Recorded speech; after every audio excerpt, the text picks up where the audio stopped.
Allahu Aduh, Akbar. terpegang pula dah. Sempat aku solat ni.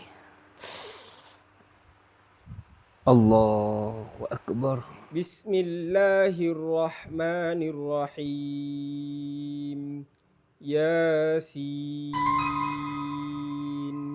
Aduh, time mula nak baca Qur'anil Yasin. hakim. Nak berak ni.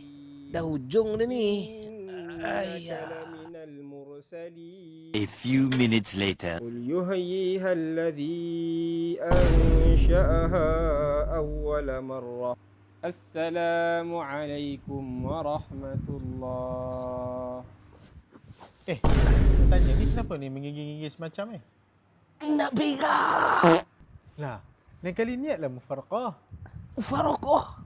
Apa tu mufaraqah? Mufaraqah ni kita niat berpisah daripada imam ketika sedang solat berjemaah. Kita dibenarkan niat mufaraqah jika ada sebab.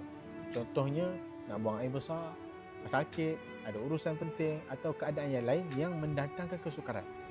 Tapi kena ingat, kalau mufaraqah ni kita buat tanpa ada sebab, sebahagian ulama berpendapat solatnya tetap sah, tetapi dia terlepas daripada kelebihan pahala solat berjemaah. Saya tengok muka awak ni mesti nak tanya macam mana nak niat mufaraqah kan? Betul tak?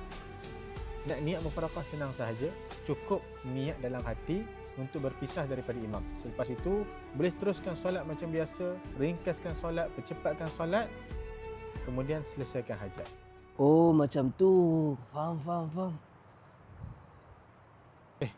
Tadi kata bukan nak berak ke? Ya Allah! Astagfirullah. Jom tekan button follow. Jom infak masjid RM5 pun tak apa, tekan link di bio. Bang, tercicir bang.